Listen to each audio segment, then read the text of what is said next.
Welcome to another episode of Surgeons' Lives. I'm your host, John Monson.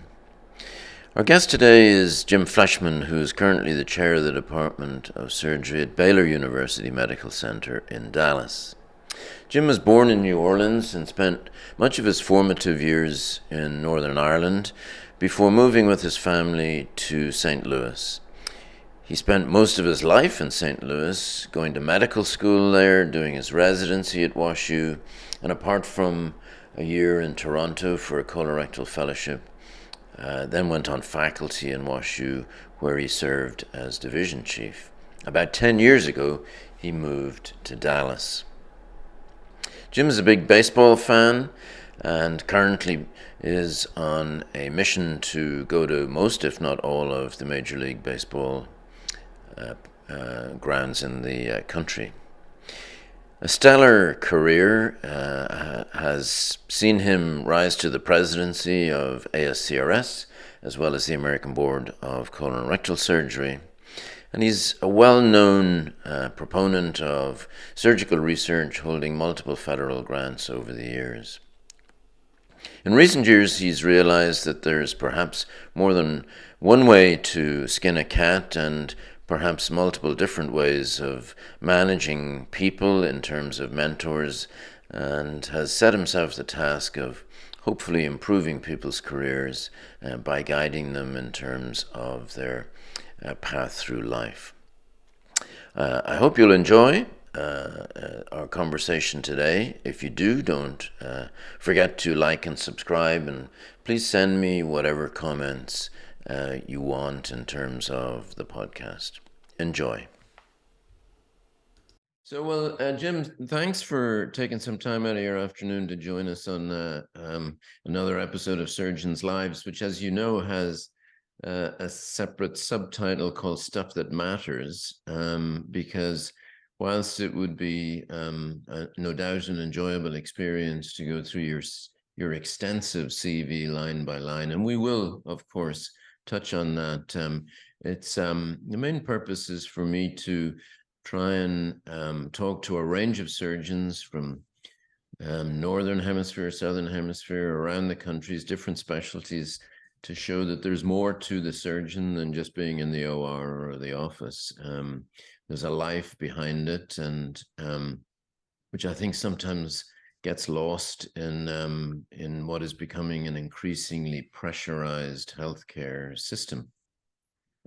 So what I've asked, and I would ask you to do, is if you would start us off by giving us a brief history of life and times, starting with the words, "I was born in." Okay. Well, I was born in New Orleans. Lived there for a year. My parents were in the Baptist Seminary in New Orleans, and then we moved over to Luling, where my dad became a chemical engineer. And then from there to Shreveport, Louisiana for another 5 or 6 years, and then we moved to Northern Ireland. Um, I really grew up in Northern Ireland in Bangor. Went to Bangor Grammar School, learned how to play rugby, fell in love with science, decided to become a doctor at that time, and had to decide in 1972 whether to stay and go to Queen's Belfast or to come back to United States. Ended up moving to St. Louis and went to Washington University in biology, then to medical school at WashU, and then residency at WashU. A year in Toronto as a fellow with Zane and Robin McLeod, and then back to St. Louis as a assistant professor of colorectal surgery with Ira Codner and Bob Fry. And 10 years ago, Linda and I looked at each other as empty nesters sitting in St. Louis, and said, if we ever find a city where both or two of our kids have landed, we would move to that city. Dallas happens to be that place. My son lives in Raleigh.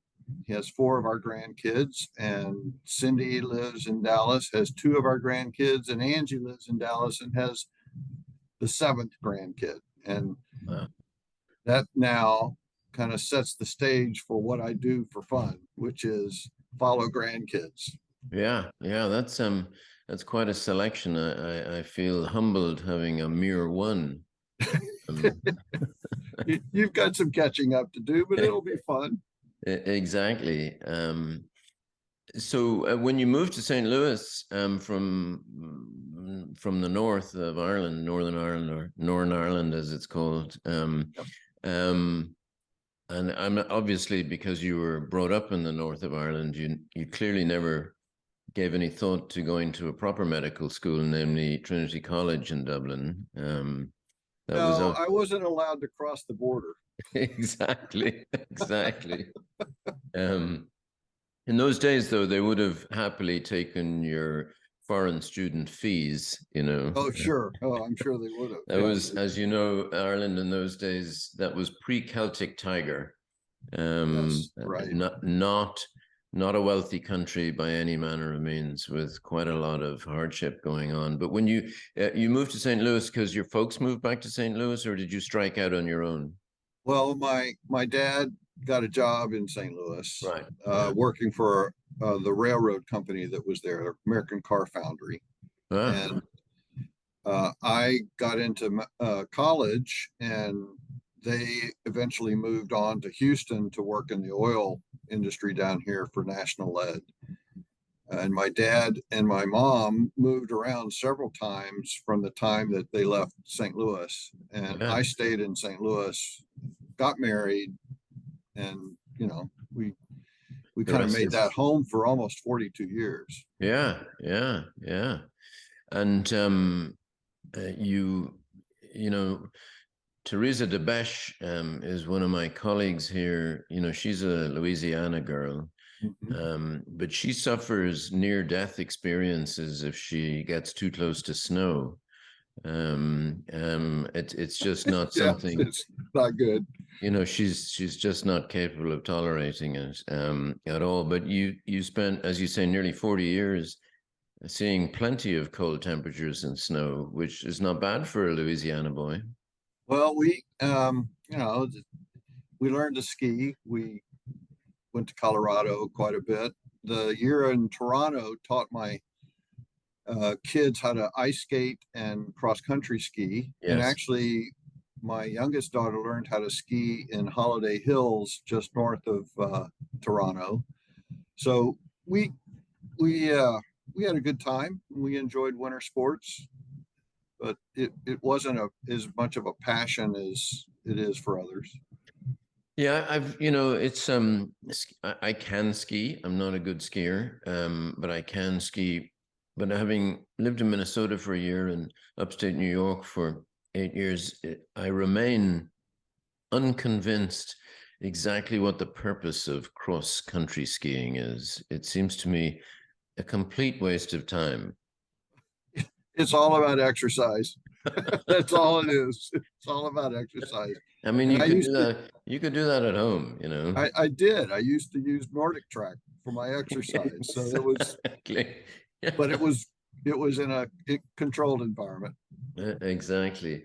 So in your, rapid fire run through your professional career, there must have been role models and mentors in there somewhere. And who were they and why were they? Well, it's very interesting. I actually got into medicine strictly because of a family friend. Uh, Linda, my wife, knew Colonel Beasley, Charles Beasley, who was a uh, Washington University graduate in 1920, was in the military. He served under Omar Bradley Huh? as the head of his forward surgical unit in Italy and Europe. And he came back to be the leader of the Central Division of the VA. Now, Dr. Beasley went to our church in St. Louis, in Kirkwood, and found out that I was interested in medicine and got me a job at the VA, Jefferson Barracks VA, doing research with an endocrine physician, medicine, endocrine, and I spent 3 summers in his lab. I never got a publication out of it, but I learned scientific technique and research technique. And then the next person that influenced my career was Dr. Edward Jones, who was from New Zealand. He was a neuroanatomist at Washington University. He was my honors in biology project supervisor. And I ended up working in his lab as well for 2 years of undergrad and then 2 years in medical school during the summer, and getting several publications on the development of the neonatal rat. And let me just say, it wasn't earth-shattering science or anything like that, but it was fun. And I at one time contemplated neuro as a specialty. Wow. Okay. But once I got into medical school and I rotated on surgery, I realized I was destined to be a surgeon. And the guy that really impressed me the most during my, not only during my medical school surgical rotations, but also during my general surgery at WashU, was Ira Codner. Mm-hmm. And Ira always joked that you have to be really nice to your medical students because you never know when they might become your boss. And that actually held out to be true in my case. And so, having had Ira guide my career both at the ASCRS, at the Board of Colorectal Surgery, in Washington University in an academic setting, was, it was a godsend. And I can't thank him enough. It's interesting. Ira was concerned about the medical student ending up as his boss. My colleague for a number of years when I was in Hull, as the chair in Hull, was a man called Peter Lee, who ultimately became president of the ACP. And he was John Gallagher's fellow for 2 years, a man he idolized. Gallagher was not the easiest of men, shall we say.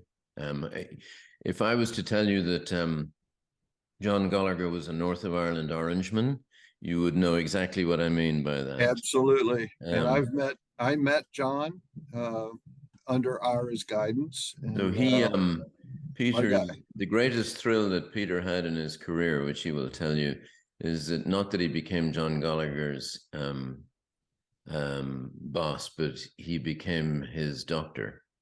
Oh, that's cool. And it was, nothing sinister or serious, but to him, that was the greatest honor of his career. I'm sure. It was kind of interesting. Now I think you said your folks in Louisiana were in the seminary.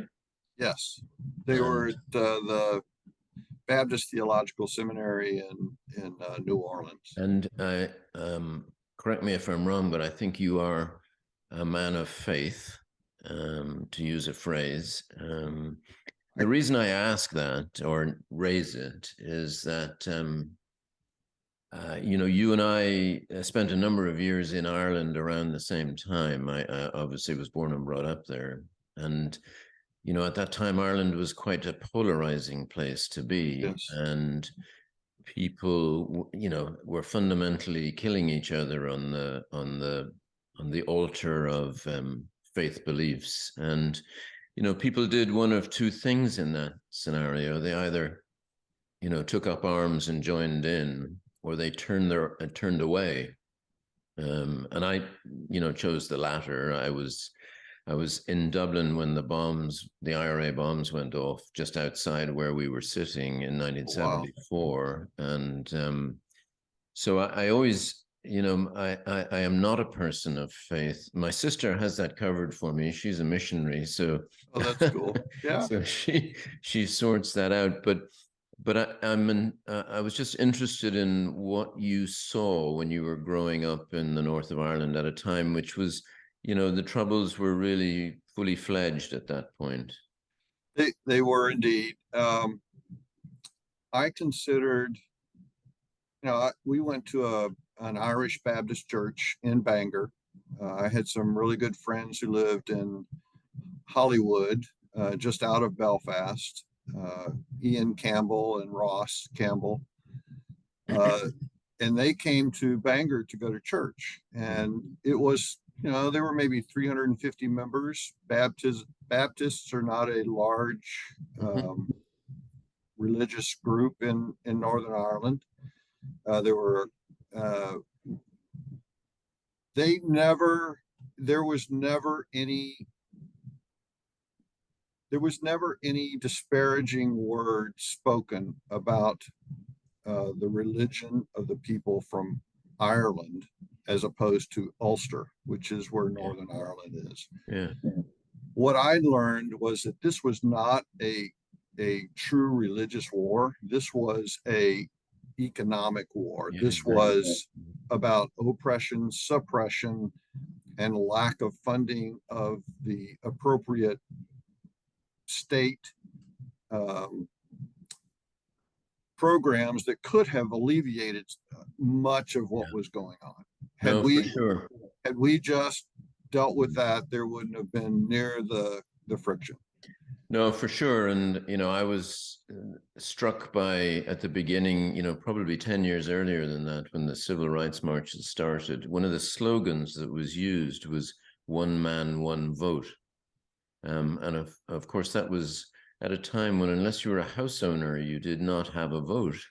Right. And of course, all the property was all owned by the Protestant population, and the Catholic population didn't. And you're thinking to yourself, wait a minute, this is in the United Kingdom, and yet there's this incredible suppression of half the society.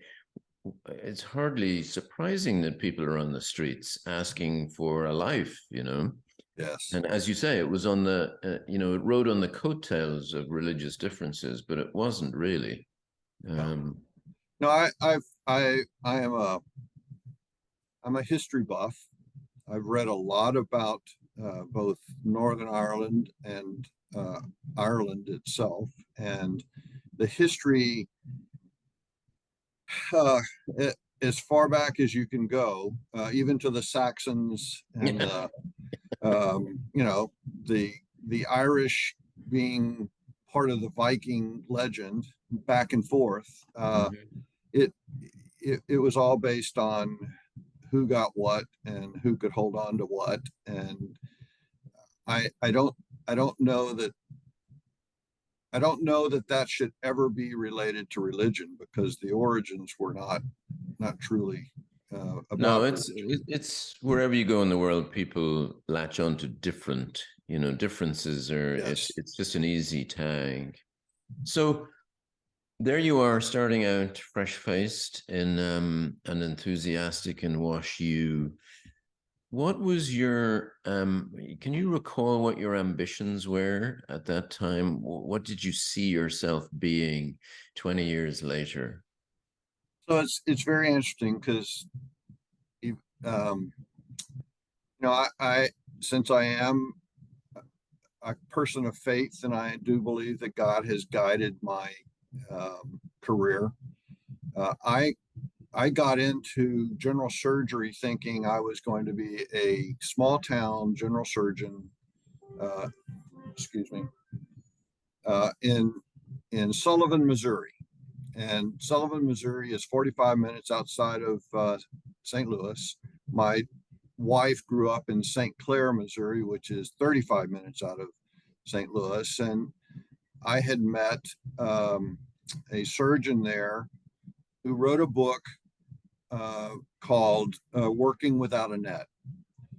And it was about his life as a general surgeon in a small town, 24/7, having to get someone to cover for him for 2 weeks vacation, knowing the entire population of Sullivan, and being just part of the community. And I thought that would be really cool. And I went to meet him. My father-in-law and brother-in-law were developers, and they actually had bought the hospital in the town, and they were remodeling it. And they thought, well, this is great because Jim can be the chief of surgery at Sullivan Hospital.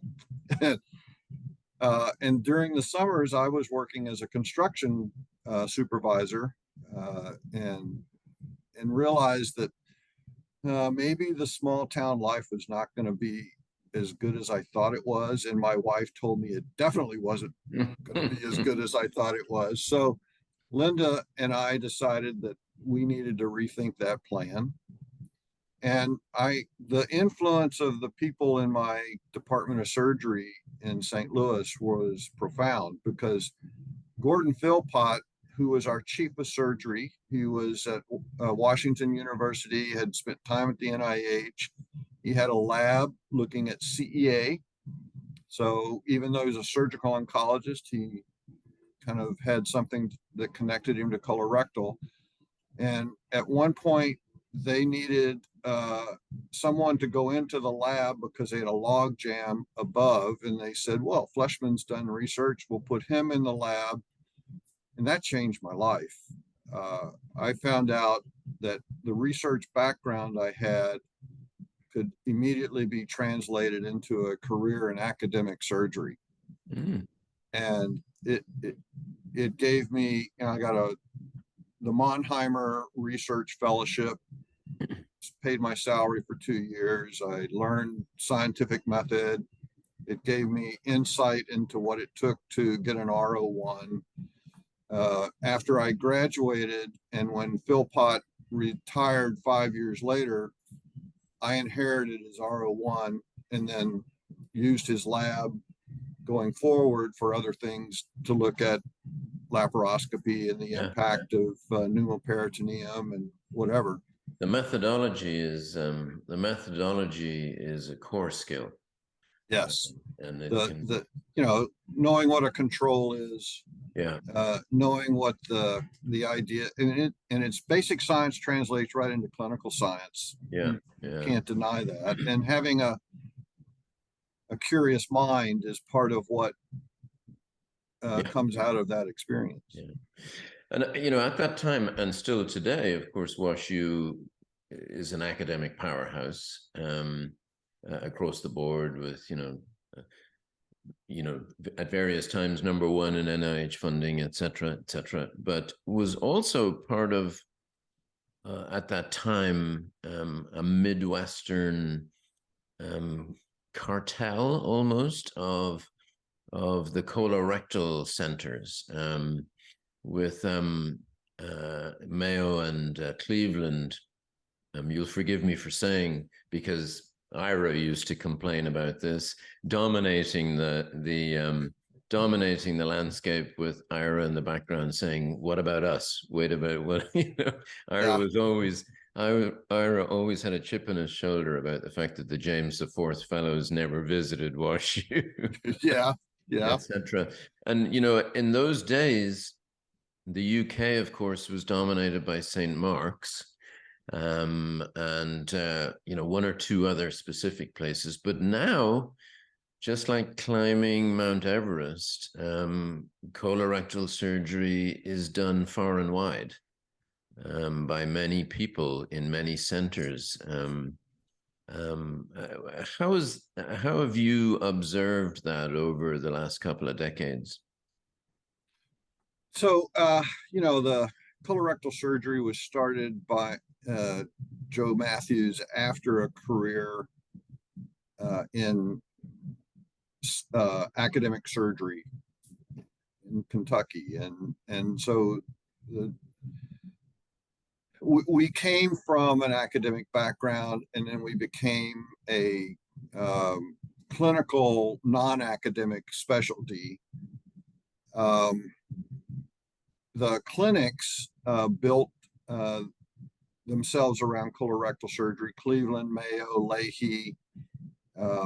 You can think of others, the clinic in Ohio and the Ochsner Clinic in New Orleans.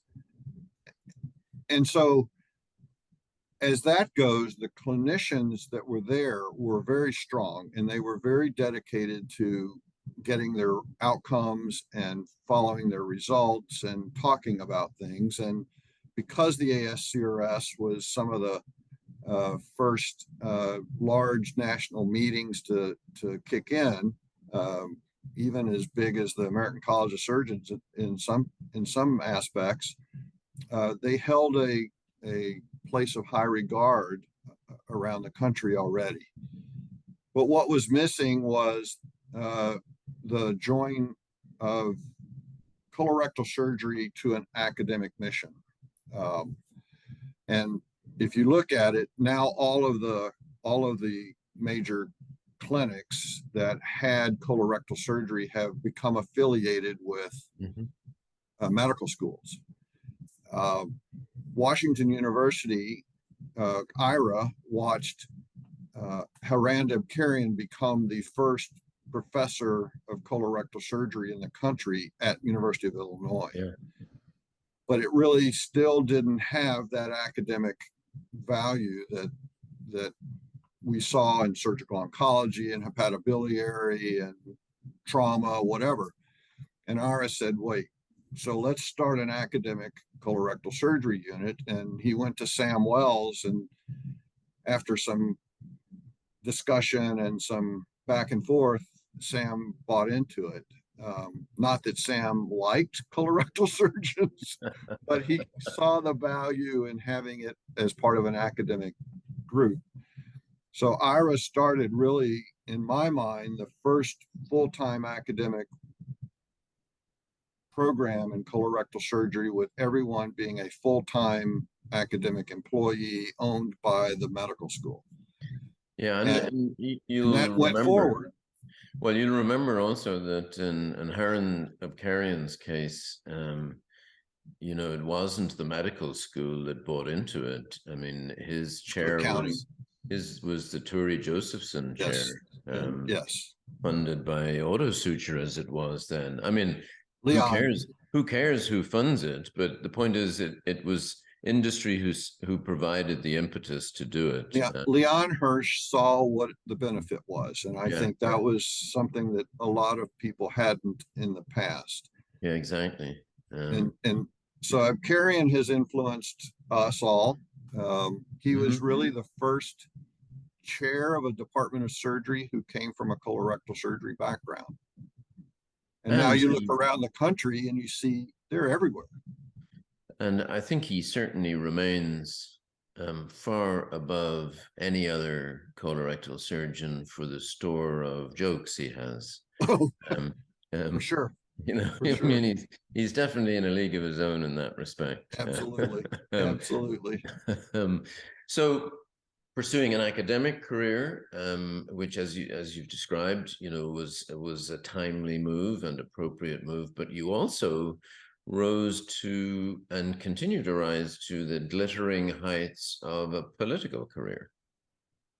So how did you think about that, or did you think about it? And I'm hoping you won't tell me it was all just serendipity, because whilst there's always a degree of that and timely opportunity, etc., there has to have been some degree of thoughtfulness or intentionality. So back to Ira. Ira sat me down and said, there are 3 ways to get to being the president of the American Society of Colorectal Surgeons. That's what he said. There are 3 ways. You can go through the American Board of Colorectal Surgery. You can go through the ASCRS committee work, or you can come at it from a research aspect. Well, I was already in the research aspect, but he actually got me involved with the board first. Rick Nelson was rewriting all of the exam questions that were the type X and the true false and the multi-choice A, B, C, D, E, D, E was the combination. No better man than Rick to do that. And so Rick recruited me, and I must have rewritten over 1,000 questions in about a 3-year period, which got me put on the exam committee of the board when I wasn't even a member of the board. So, and that was how the Board of Colorectal Surgery got going. Within the ASCRS, I realized that there were certain core things that we needed to have done so that we were maintaining a more academic presence. And so that was the CME committee. And Al Thorson and I spent time together on that CME committee trying to fix the self-assessment tests and the CARSAP and whatever. And then the research side of things, I can remember sitting in the Hilton Hotel in downtown Chicago with,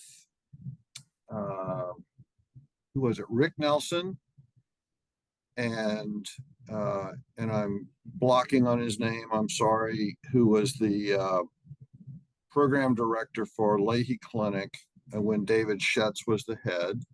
He'd been there for years. He did all their colonoscopy. And John Collar.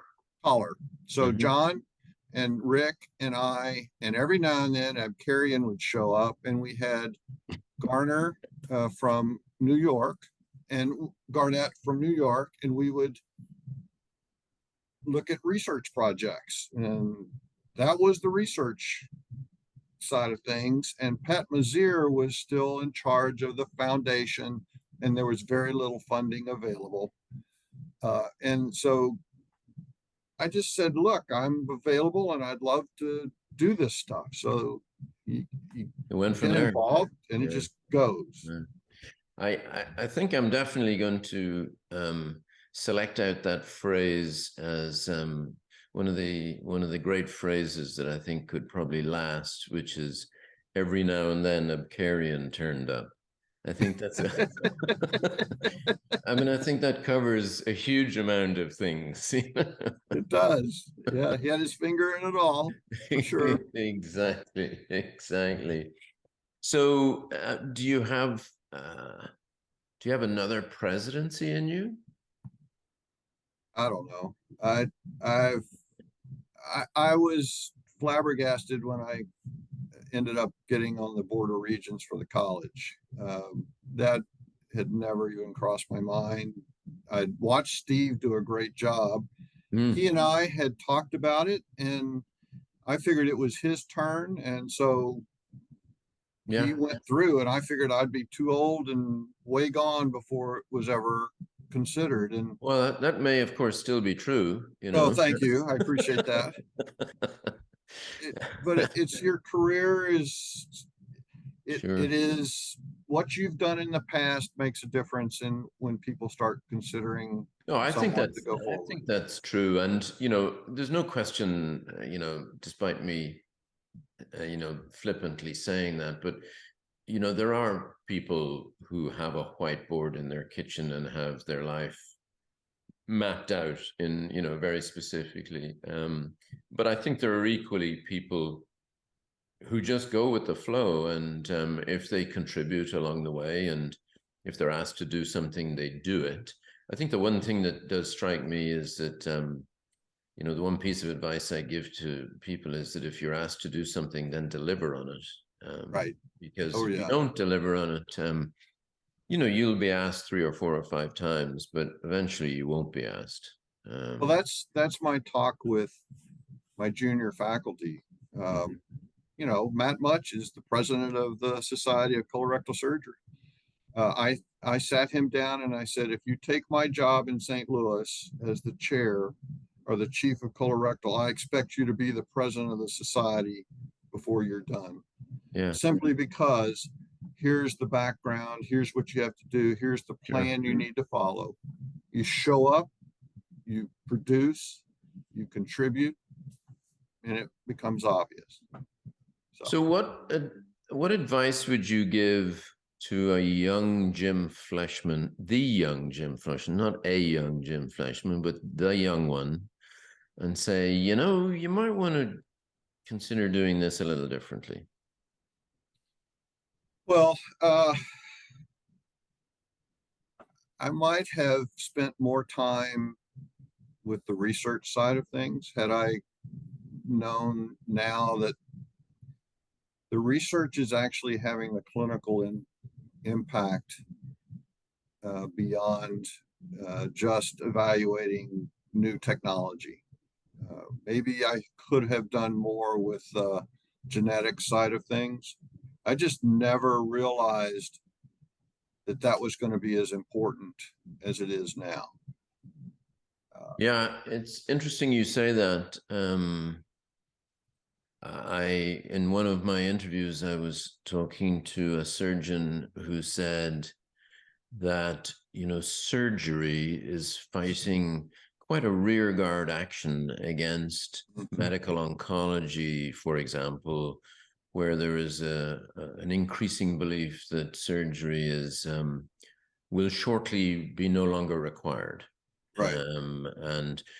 And whether that's true or not, or in whatever time frame it may or may not be true to an extent, there's no question that what an old buddy of mine used to refer to as the DNA navigators are gaining strength, and for good reason, and it's a good thing. Well, there's I don't regret. I regret very little of my career. Let's put it that way. That is the genetics part of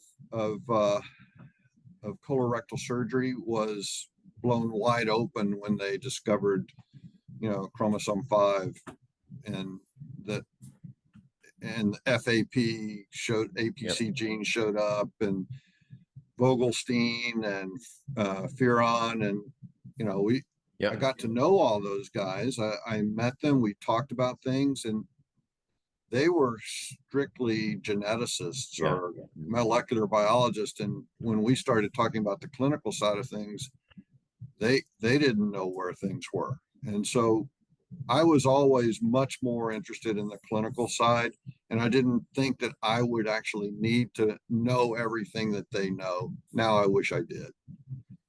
So, when the genetics that I got at Washington University during my medical school was Mendelian. Yeah. The green and white pea, the spotted mouse. Well, I can tell you that when I was in medical school in Trinity College, the entire immunology course was 2 afternoons. Right. Yeah. Absolutely. And that was pre discovery of monoclonal antibodies. Right.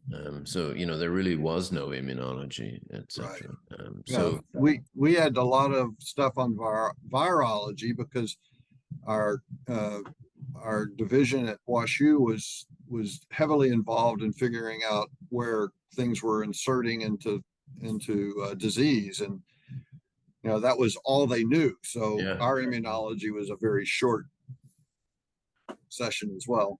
So I chatted with Neil Hyman recently on this podcast, YouTube. And he was describing to me how he feels that the challenges of pursuing a career in surgery for the young graduating surgeon now are really quite real and tough.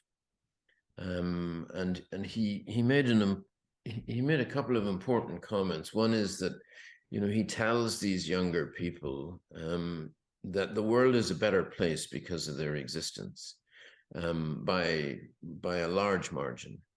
But he feels a need to help them because the pressure on them is much worse than when he or I or you began our career.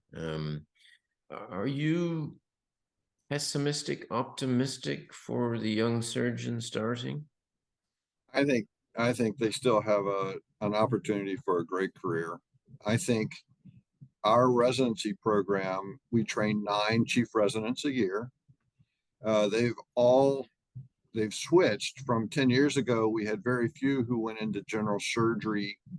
Last year, when I first got here 10 years ago, every one of our 9 went into general surgery. So now they're finding fellowships and finding niches of where to work, and there's still a lot to do. I am not pessimistic about a career in general surgery, but it will not be the same as it was when you and I started, and it will not be the same 10 years from now when these guys are in the middle of their career. So Yeah, for sure. they have to understand their role. I think a lot of them are actually um, better at saying no and being overcommitted than I ever was. And I think they can have a better life sooner Yeah, than you and I had. yeah, I mean, yeah, we were gone majority of the time, and we had to focus on making time for our family, spending time with our wife and kids, and and there was always a tug pull. Now I think they've got a priority of this is a life. I want to live my life. And maybe they're not so worried about ending up as president of the yeah. society. Maybe they're more interested in doing a good thing for people and their family. So No, I I'm think giving, that's right. I mean, I think it was the my personal view is that it was the very exceptional person 25 years ago that had those thoughts. yeah, And I mean, they were there, but they were very exceptional. Our blind ambition, if you like, whatever you want to call it, was commoner. Number one. Number two, I think having the conversation that you and I are having now would never have happened 25 years ago, oh no, because it would have been perceived as a weakness, a sign of weakness to even discuss things such as, stress and burnout. And, apart from mentioning a golf game every now and then, it never, and I don't think any of that's I think it's better that those conversations are had now. And there's no question that the millennial generation, whatever you want to call it, I would say have a better approach to life than we did. And it comes to different people at different ages, doesn't it? yes. I Uh, mean, I asked my wife, Linda, the other day if I was present for my kids. yeah, Um, and she said yes, but they also understood that you couldn't be at everything. yeah, And so there were different expectations back then. And now I think people are feeling free to say, this is where my commitment ends, and I will do the very best I can for my patients, but I have someone else who can back me up, and I'm not going to hold on to everything. yeah. It's interesting. I mean, I last year, as you may know, I took a trip across the country in an ancient Jag with my son. It was his 40th birthday, and that year or last year. And during our road trip, I had that same conversation with him, and because my wife would quite correctly say the answer to your two questions is that no, you were not there. And To a degree, I think the second answer would be the same. But I asked him that, and he said, "No, but don't worry about it, because it's the way it was then, and we didn't get damaged as a consequence of it. We understood, and it's just the reality. But I do think it's better that the world has improved in that respect." Well, my son was a, guess he was a freshman in college at WashU, and he had come home at Christmas, and we were talking, and I said, "So have you decided on what your path is going to be through the university?" And he said, "I'm going to do business because I've watched you spend all this time. If I do that and I do it in business, I will be able to retire at the age of 40." And I said, "Oh, thanks. You've really hurt me." But you know what? He's 45, and he's done what he wants to do. And he is now part of an equity partnership, and really doesn't have to work any more than he really wants to. And that's, you make your choice. Well, he'll need to work in order to keep you in the style to which you're accustomed. you know, I agree. you know, Absolutely. I mean, that's I will be relying on that for sure. so, when did, and has, retirement come into your mind? And if it has, thoughts of, what are those thoughts, and how do you, how is that thinking going? Are you going to be, um, continuing until you're in your mid 80s? Are you going to do a Rob Madoff and, say, I'm done here, I'm going to listen to the opera in Brooklyn? What's your spin on that? So I was 55 years old in St. Louis. I was still the chief of colorectal, WashU. I had started a new program, an extension of our program at a smaller hospital called Barnes, West County. Mm-hmm. Had 100 beds and 10 operating rooms, and I was really the surgeon that was keeping it full. And my chief of general surgery, Will Chapman, came and talked to me and said, I think you're burning out. And I went, no, I'm not. And he goes, yes, you are. And that was when I was thinking about retiring, because I would come home telling Linda, I'm not working past 60. I've got to, I want to retire at 60. And she said, no, you're not retiring at 60 because I didn't marry you to entertain you. You're going to keep working somewhere. So find something to do. I don't care if you keep doing what you're doing now, but you're going to find something to do. So fast forward 10 years later, I'm in Dallas and I'm not operating as much as I was, but I'm still contributing at a level as a chair of a department and on this board, that board. And I enjoy doing that. And I haven't thought about retiring since I fixed the burnout issue. And fixing the burnout issue was realizing that you need something else and you need partners and you don't have to do it all.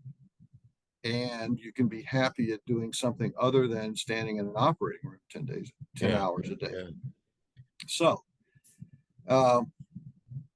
I will probably work till I'm past 75. I'm 69 this summer. I will be 69.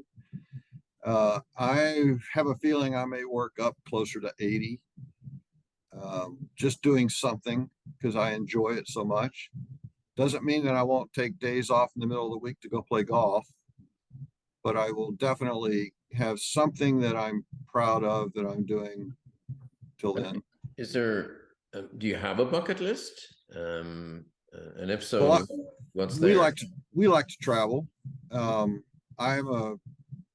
We love Europe. We haven't done much of the scenery sites in the United States. We've been to all the major cities, but I'm also a baseball fan. So my bucket list is going to as many ballparks in the States as I can get. How many are you? Probably 30 right now. So been to a bunch. Yeah. You go to a meeting and there's a ballpark, you go to the ballpark, and that's kind of how I do it. And then,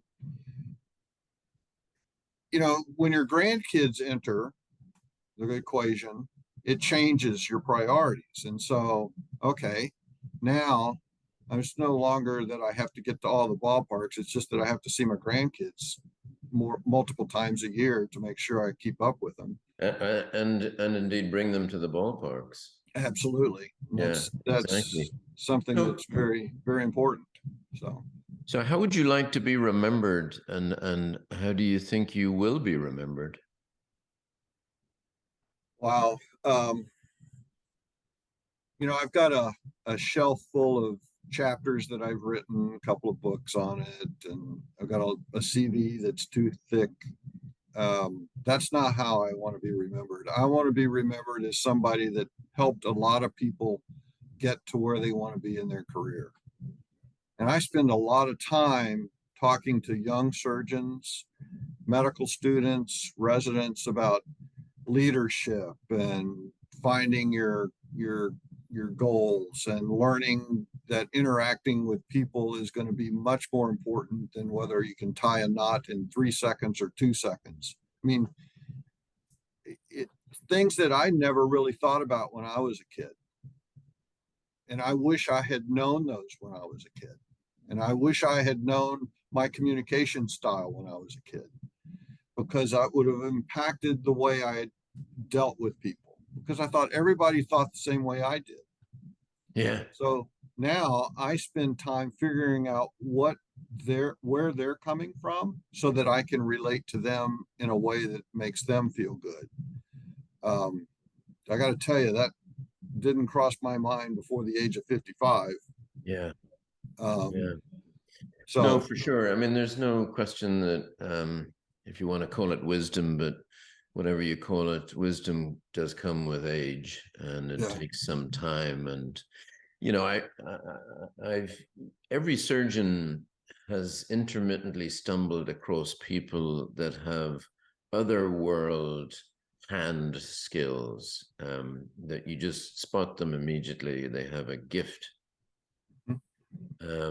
But they're often not the most successful individuals, because and the corollary of that is that some of the more successful people were not necessarily the most naturally gifted surgeons, but the package was what went together, in terms of the passion, the skills. I mean, the unicorn triple or quadruple threat is exactly that. It's a unicorn. Not everybody is brilliant at everything, but it's the 6 inches between your ears that really makes the difference, I think, for a lot of people. I just recently read 3 books written by a neurosurgeon named Henry Marsh. You Oh probably yeah, have heard of him. yeah, He starts out, and it's a very narcissistic yeah, book. It's about everything he had done, and then it's about, I found out something that I have to take care of myself. I'm not immortal, and I am human. And then the last part of it is paying back some of the stuff that, he had left a few people in his wake, so to speak. And I think as he matured, he went through some realization that he had missed some opportunities. He had tried to instill excellence in everyone he met, but he didn't really instill himself and help them achieve what they wanted in a way that they could look back on him fondly. yeah. I No, hope I hope to be able to do that some more in the next 10 years, and would hope that I am thinking less about myself and much more about the people that I'm working with, and I consider it working for them. I think, Henry Marsh, became an acclaimed author, I think, with his late in life experiences Right. that informed him. And, one of my recently published conversations was with a very old friend of mine, as it not very old, but I've known him for many years, George Fielding, who's a legendary bariatric surgeon originally from Australia, but now in New York. And in the last 3 to 4 years, George has had a couple of stents put in, a pulmonary embolus. He had COVID 3 times, and he got multiple myeloma. And his emphasis on his life is in enjoying every day and being good to people and valuing his friends and family and doing what he wants to do, and not focusing on hate at all. Yeah. So I think it's very interesting.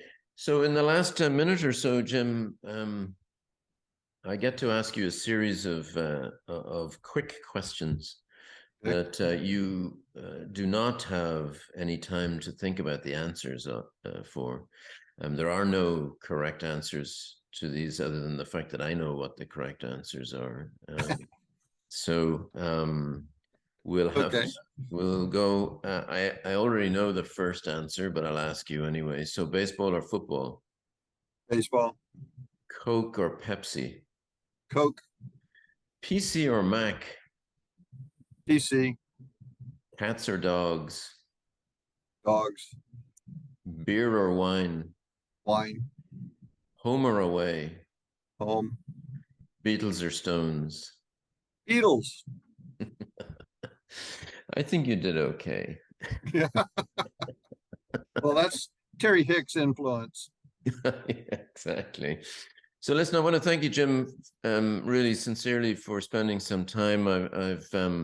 I've valued our friendship over many years and continue to do so. I hope that the millions who watch this podcast will find your thoughts and wisdom very valuable. I'm sure they will. I appreciate you taking the time and thank you for doing what you do and keep on doing what you do.